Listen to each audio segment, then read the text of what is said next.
We will start with a half an hour introduction being delivered by Dr. Rainer Füllmich, our guest from Germany. Then the members of this committee rozpocznie przemową pan dr Rainer Füllmich. Następnie członkowie prezydium oraz zaproszeni przedstawiciele prawicy będą zadawać pytania. Proponuję w tym momencie, żeby takich pytań zrobić dwie rundy. Będę pilnował czasu, tak żeby mniej więcej na jedno pytanie i odpowiedź było około 5 minut. Kiedy będzie się zbliżał czas dojścia do końca zagadnienia czy kwestii, będę tym symbolicznym dzwoneczkiem przypominał o tym, żeby daną kwestię starać się już zakończyć. Jeszcze raz serdecznie witam i zapraszam do wypowiedzi pan dr Rainer Füllmich. Herzlich willkommen. Dr. Rainer Füllmich.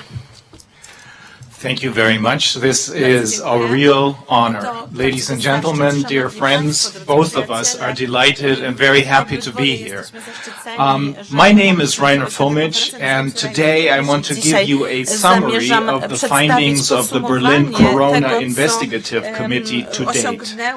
I'm licensed to practice law in Germany and in California. Until COVID emerged, we exclusively represented, that is my law firm, consumers and small and medium-sized businesses against large global corporations, usually criminal global corporations, such as Deutsche Bank, which I used to work for, VW, and Kühne & Nagel, the world's largest freight carrier. All of this changed after a virus zanim nastąpiły zmiany związane z koronawirusem. I'm going to slow down, yes. All of this changed after a virus previously labeled harmless was suddenly declared the cause of a global pandemic in March of 2020. And the world was suppressed with lockdowns, social distancing, and mask mandates, as well as mass PCR testing and so-called vaccinations for perfectly healthy people. No coherent explanation was ever given for this sudden change of opinion from, don't worry, this is a harmless virus, to this is a very dangerous virus, many people will die. Instead, our governments and the mainstream media deliberately spread panic. There are several leaked internal papers of the ministries of the interior in various countries that prove this targeted fear-mongering.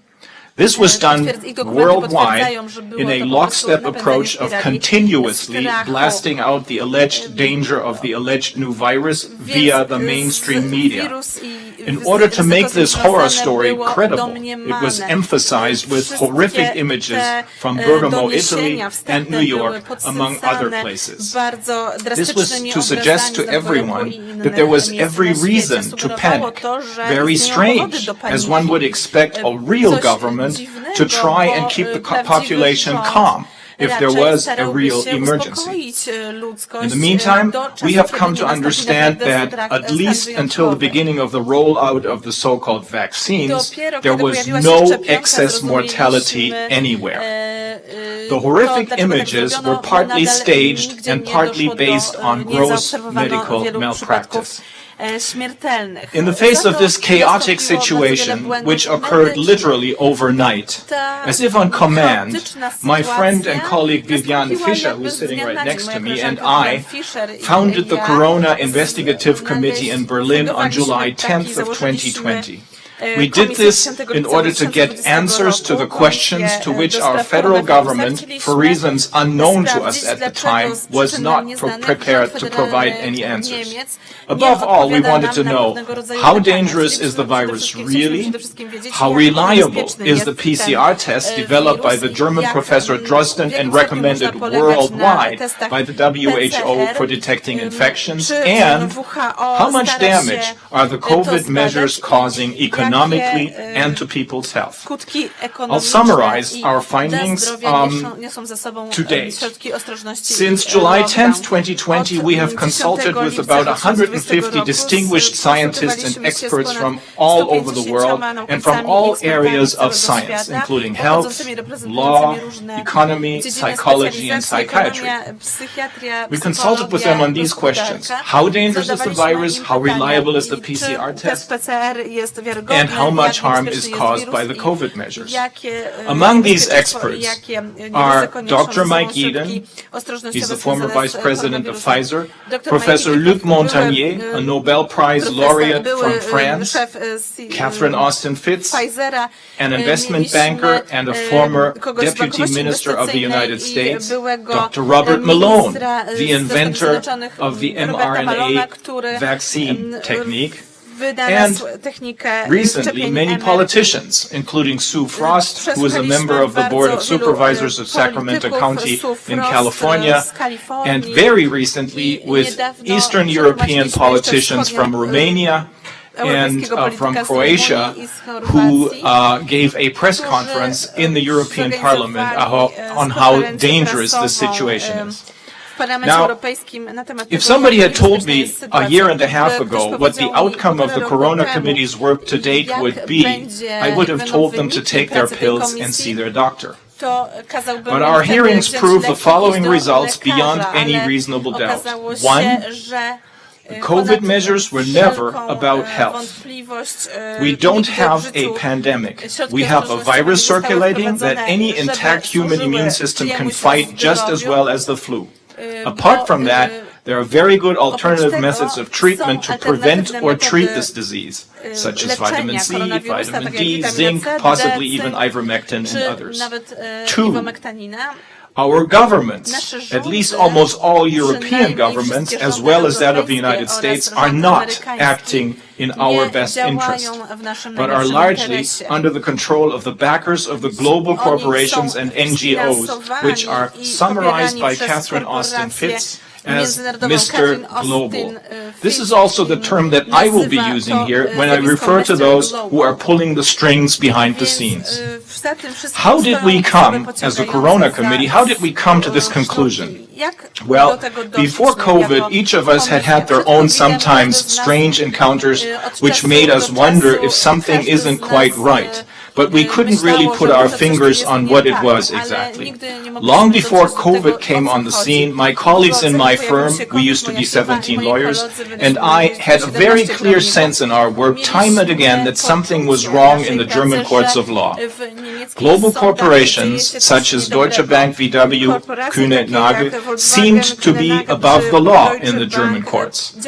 For example, Deutsche Bank, one of the most criminal organizations in the world, is regarded by politicians as systemically important, and thus de facto given special protection in the courts of law as well. The German phrase, they hang the small fry, but they let the big fish go because they're supposedly too big to fail, is true.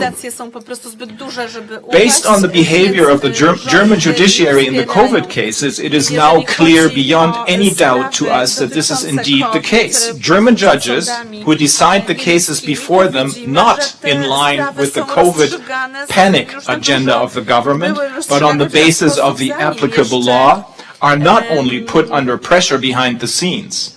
Rather, this is now done openly with the arbitrary, brutal methods of an anti-democratic, even totalitarian regime. This is obviously done to send a message to the judiciary as a whole, so as to prevent them from applying the applicable law and thus questioning the government line. The dramatic example of a judge in Weimar and the experts he called upon for deciding a case proves this. Here's what happened. He asked three experts to provide expert opinions in response to a complaint from a mother of two that her children were suffering severe physical and psychological harm in school, from being forced to wear masks, to comply with social distancing, and constantly getting PCR tested. All three experts are respected professors at German universities. On April 8, 2021, on the basis of the expert testimony, he ordered that the school and the school principal had to stop all such measures immediately. Based on the testimony of the expert witnesses, he had determined that the measures were without any factual basis because the PCR test invented by the highly controversial German professor Drosten is not approved for diagnostic purposes. Not approved for diagnostic purposes, but only for scientific purposes.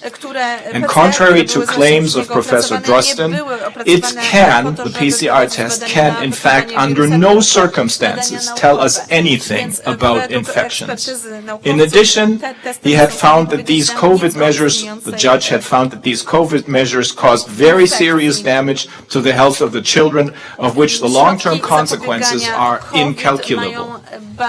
A few weeks after the decision, due to political pressure, his house, office, and car were searched, and his computer and cell phone were seized because he was accused of a crime. The accusation of bending the law is in the air, which is a crime. But the specific accusation was not that his decision was wrong on its merits. No. In fact, it still stands unchallenged on its merits. And for a very good reason. Both a court of appeal in Portugal and an administrative court in Austria had previously come to the same conclusion, that a PCR test cannot detect infections and therefore cannot be the basis for any anti-corona measures. Instead, the accusation was that as a family court judge, he did not have subject matter jurisdiction to decide the case. This is obviously ridiculous.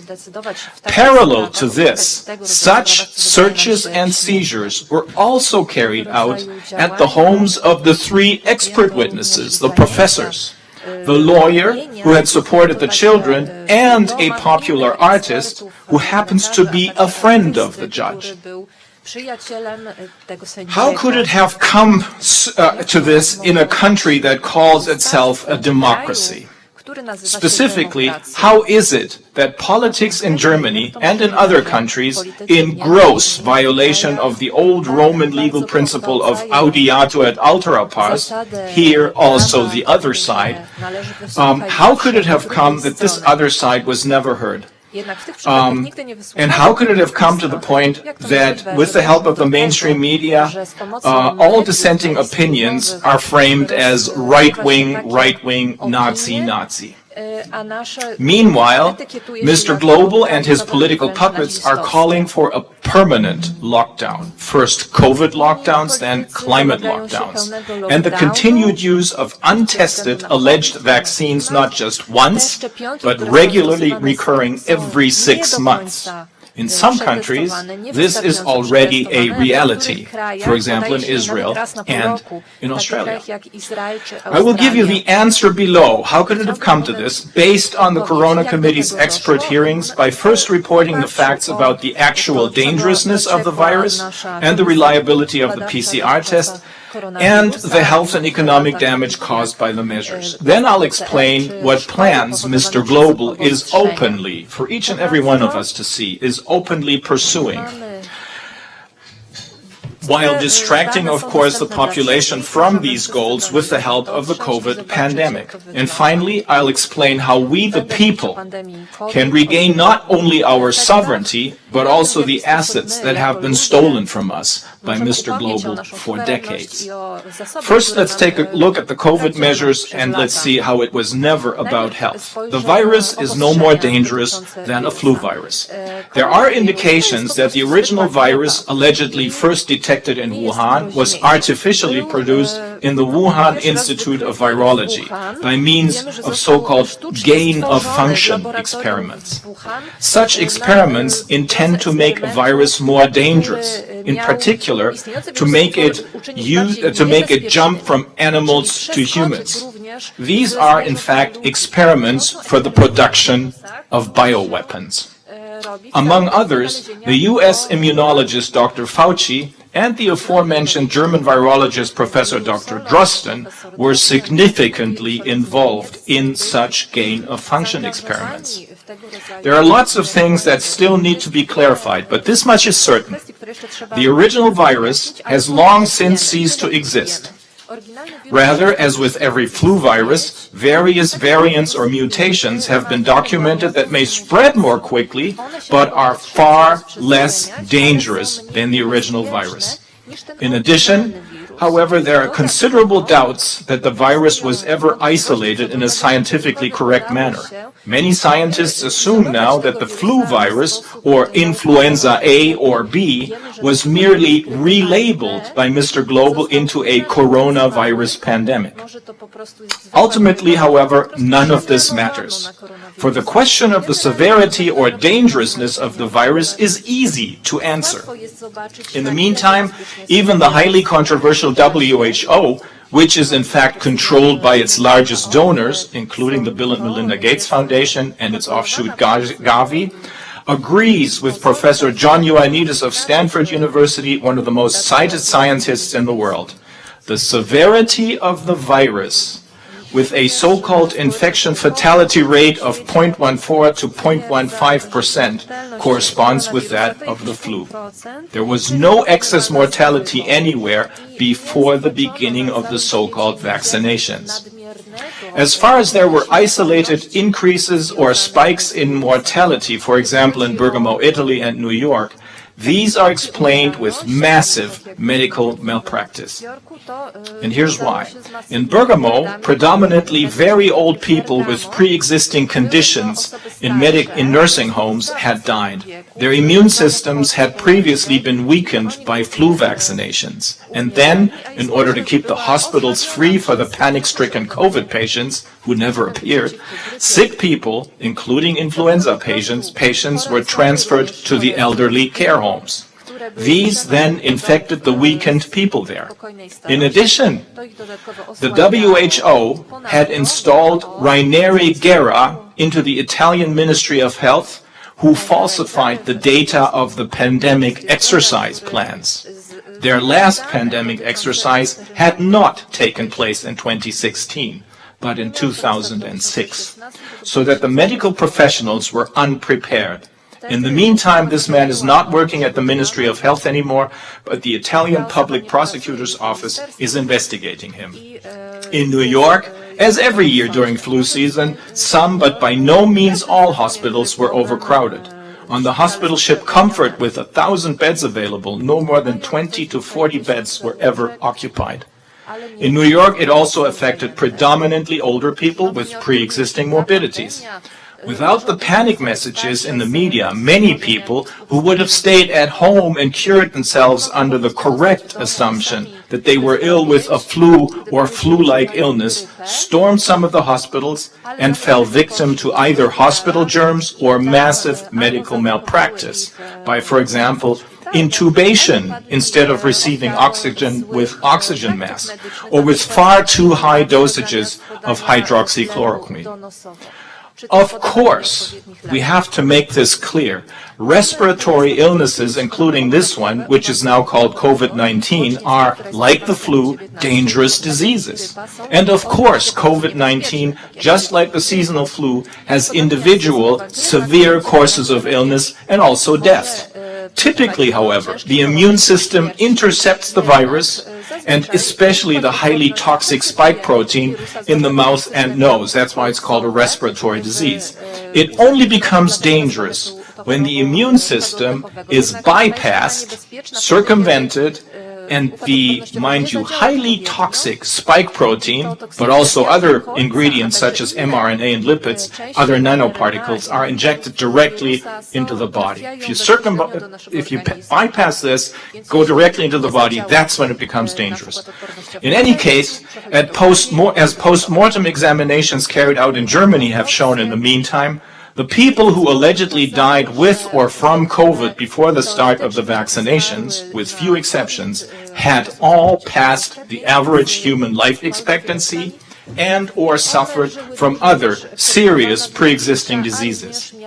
Virtually none of the people who allegedly died of COVID had actually died from COVID. 96% of the people who allegedly died of COVID in New York and Bergamo and 85% of the people in Sweden had died from completely different diseases.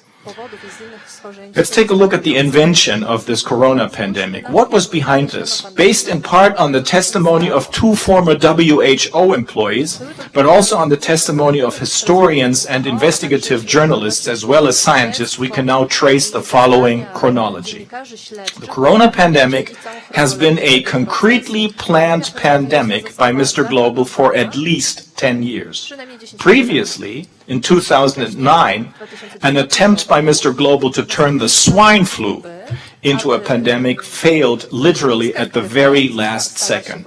In particular because the German lung specialist, Dr. Wolfgang Wodak, who at the time had political power as a member of the Bundestag and the European Council, had exposed that pandemic as a mild flu.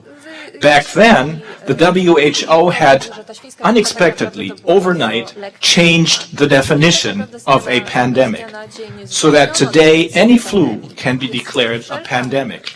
Until then, a pandemic was considered to be a worldwide disease with many several illnesses and many deaths. When they changed the definition, it was supposed to be simply a worldwide disease event. No need for severe illnesses and many deaths anymore. Due to this completely surprising and never explained change in definition, it was possible for the WHO, which is closely intertwined with the global pharmaceutical industry, to declare the swine flu a pandemic in 2009. The consequence of this was that expensive vaccines were produced and sold worldwide on the basis of contracts that have been kept secret to this day. These vaccines not only proved to be completely unnecessary, because contrary to all the horrific announcements from the pharmaceutical industries and universities close to it, the swine flu ultimately turned out to be a mild flu. Furthermore, the vaccines led to serious health problems. Around 1,300 children in Europe, especially in the Scandinavian countries, became incurably ill with narcolepsy and are now permanently disabled.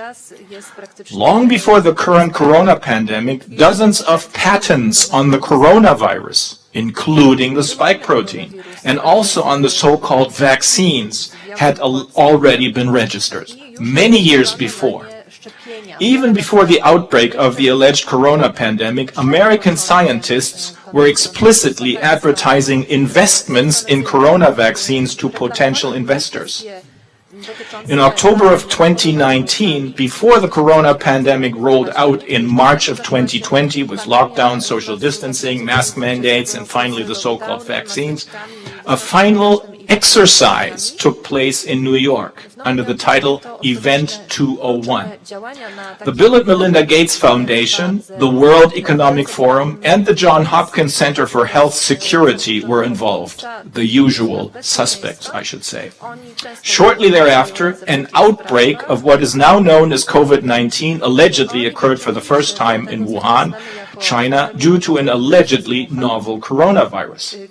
A short time later, however, the excitement died down in China and the alleged novel disease had been brought under control. No cases anymore.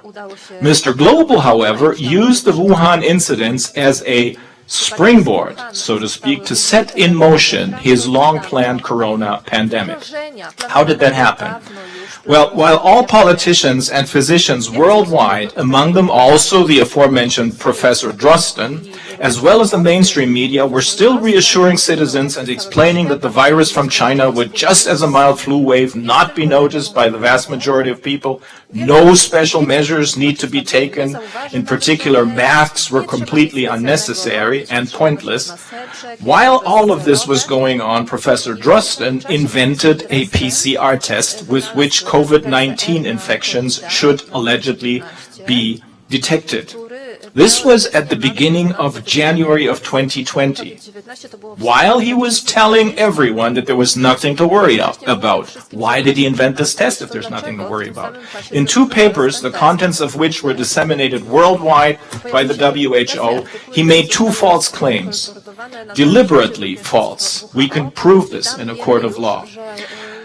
Those claims were crucial to the pandemic. The first one was that there are asymptomatic infections. That means that everyone should be afraid of every perfectly healthy person showing no symptoms because he or she could be infected with COVID-19 and be contagious. And secondly, he claimed that his PCR test, as the gold standard, could detect concrete contagious infections with COVID-19. Well, asymptomatic infections with respiratory viruses, such as influenza or corona, do not exist.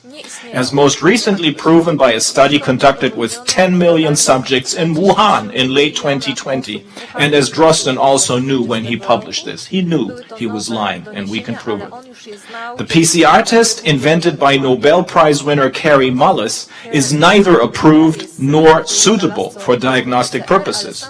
This is because it cannot distinguish between living and dead viral fragments, and it also tests positive for fragments of a virus left over from the immune system's fight against a flu or cold that has long since passed. It doesn't mean a thing. In particular, the test cannot determine whether a whole virus, fragments are not enough, whether a whole virus has entered cells and is replicating there.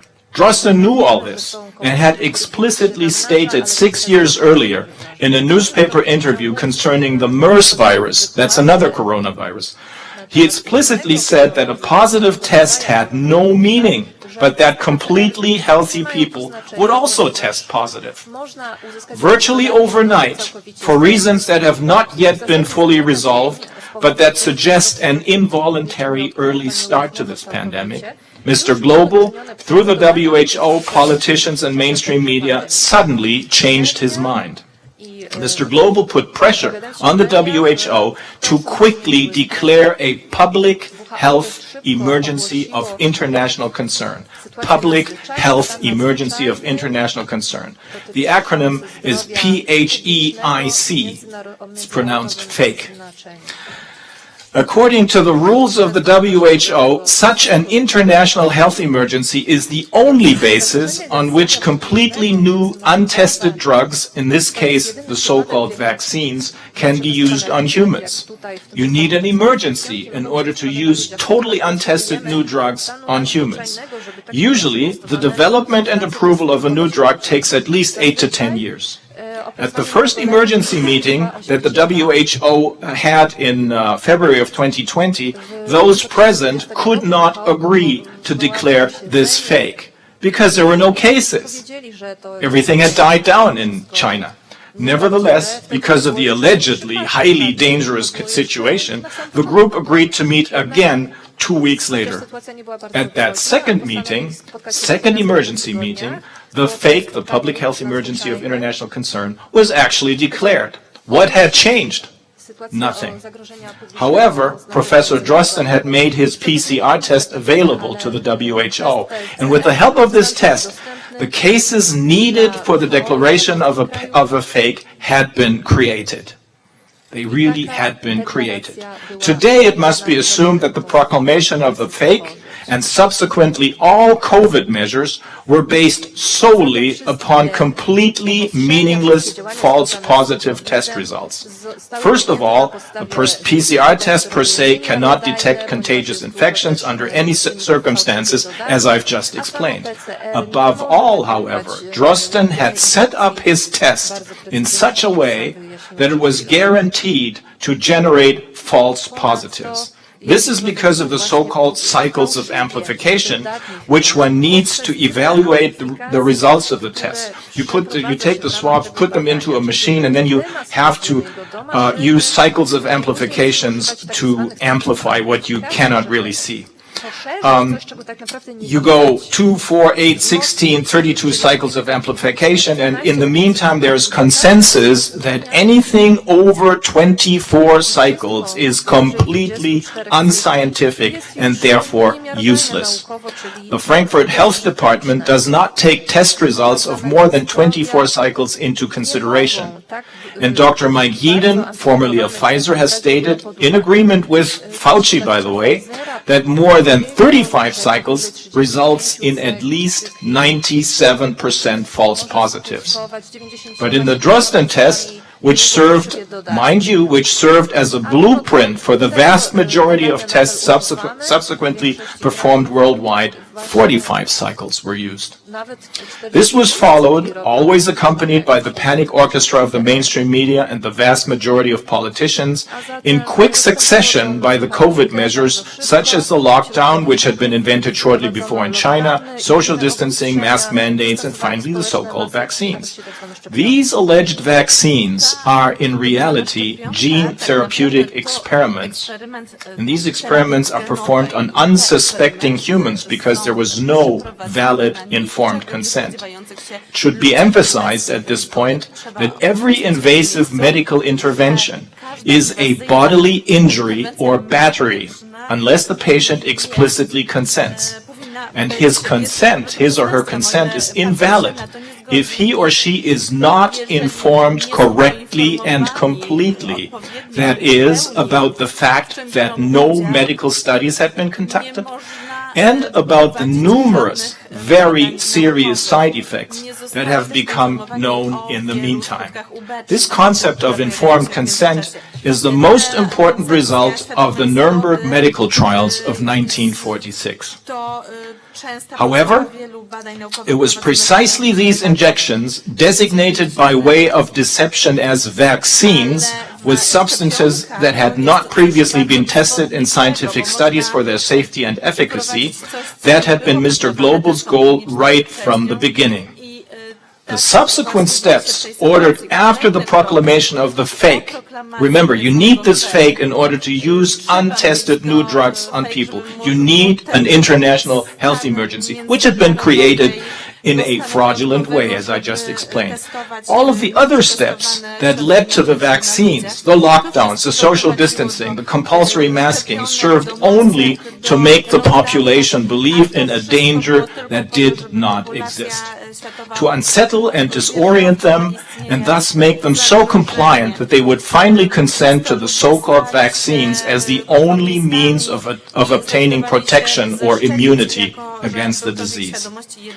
There is no reason for the use of these vaccines. This is because, as stated above, there is no COVID pandemic at all, only a PCR test pandemic. Apart from that, there are highly effective and completely harmless alternative preventive and curative treatments as outlined above.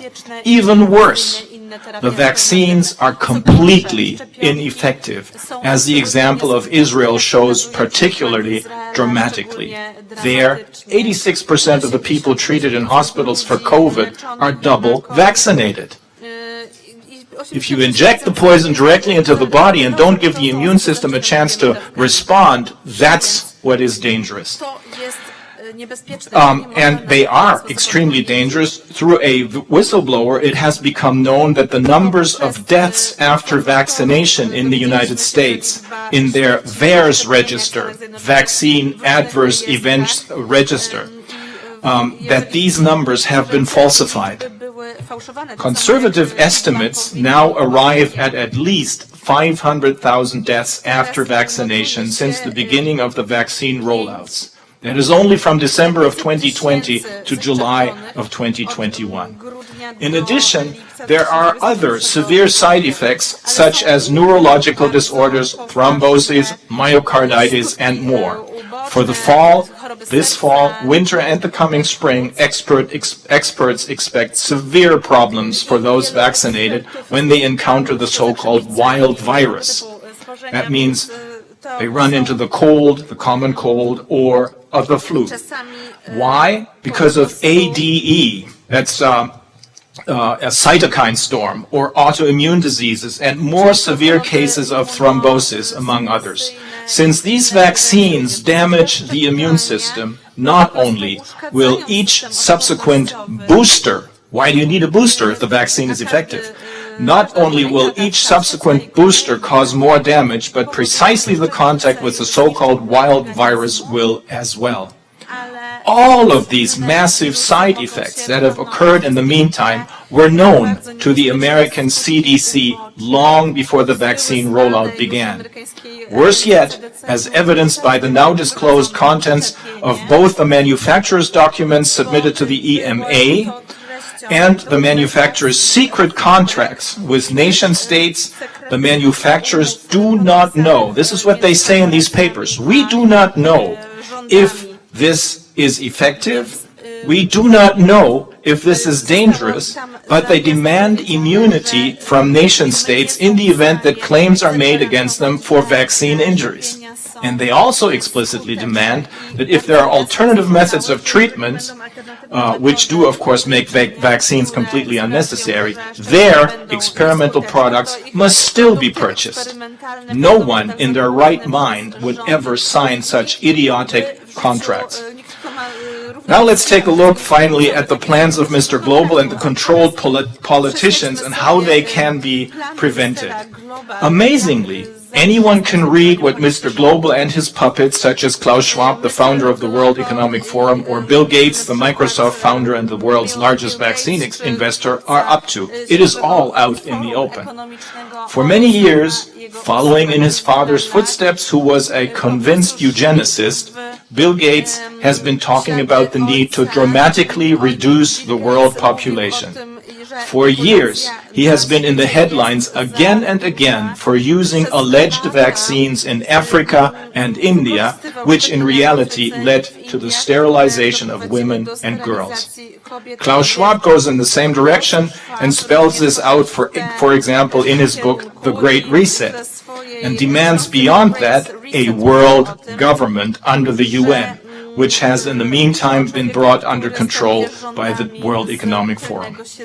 This is to be achieved by creating as much worldwide chaos as possible in the form of pandemics, wars. They're working on one with Russia, including civil wars and natural disasters, so that the world population becomes convinced that its national governments are overwhelmed and only a world government can help.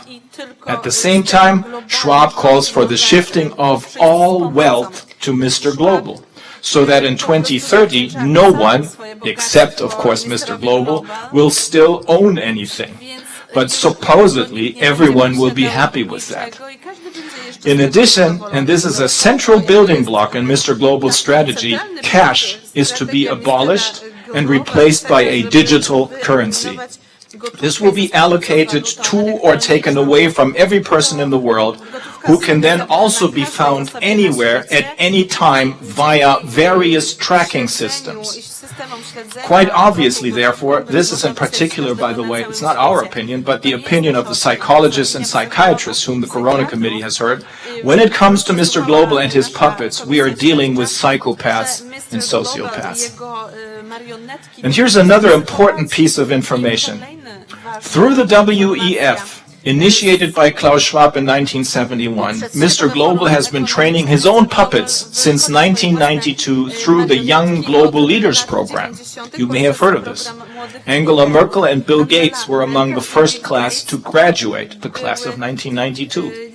Even a large number of current leaders, predominantly very weak personalities with, however, mostly well-trained rhetorical skills, also come from this program, including Macron in France, Kurz in Austria, Justin Trudeau in Canada, Jacinda Ardern in New Zealand, but also the German health minister Jens Spahn and the EU Commission head Ursula von der Leyen. She, by the way, as we have just learned from a whistleblower who is a translator with the European Union, is supposed to become the first little global government's head. The EU. They're trying to take over as the EU. Against this background, which increasingly more people are recognizing, very large legal disputes have been set in motion, or are now being set in motion, in India, in South Africa, in the United States, in Canada, and in France, among others. Their goal is to hold those who are responsible for this pandemic accountable under both civil and criminal law. This also includes that the assets that have been taken away from the world's population by Mr. Global and the global corporations and NGOs controlled by him are returned to us. In particular, Anglo-American law, with its powerful tools of class actions, pre-trial discovery, and of course, punitive damages, in the event that willful intentional infliction of damage can be shown, provides the tools for very effective justice. In Portugal, Austria, and in Germany, excellently written court decisions have stated that the completely unsuitable Drosten PCR test cannot be the basis for any COVID measures.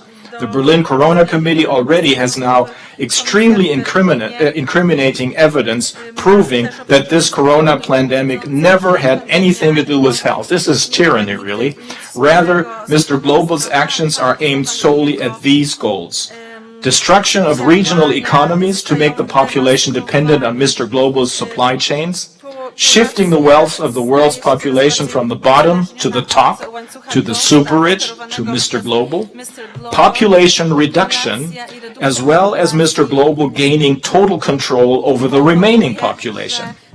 Installation of a world government under the UN, which is now under control of the WEF. We are dealing, this must be stressed once again, with megalomaniac psychopaths and sociopaths who must be stopped and who in fact should have been stopped a very long time ago. But now the time has come. More and more people worldwide are waking up and realizing who is pursuing which goals with this pandemic. Even if the mainstream media are trying to hide this, hundreds of thousands of people are taking to the streets all over the world, including in London, England, Berlin, Germany, but also in Australia, Brazil, etc. More and more politicians and lawyers, medical doctors, as well as public service employees, even police officers, refuse to participate in these crimes against humanity. But in addition to our legal efforts and our efforts to disclose the facts and bring everything out into the open, there is a third level, namely the spiritual or religious or cosmic, call it what you will, level. And this level may turn out to be crucial, I believe. We can see this in a story a German doctor recently told us at the Corona Committee hearing. He wanted to withdraw money at an ATM and went into the lobby of a bank. There stood an elderly woman wearing a mask. No one else was in there, just him and this elderly woman, who fearfully backed away from him because he was not wearing a mask. She said he had to wear a mask because otherwise she was afraid of infecting herself and then her husband. The doctor told her, "No, you don't have to be afraid." And then he went up to her, took off her mask, and hugged her. The woman began to cry and said that no one had held her for more than a year. That's what this is all about. That's what this is all about. Humanity versus inhumanity, tyranny.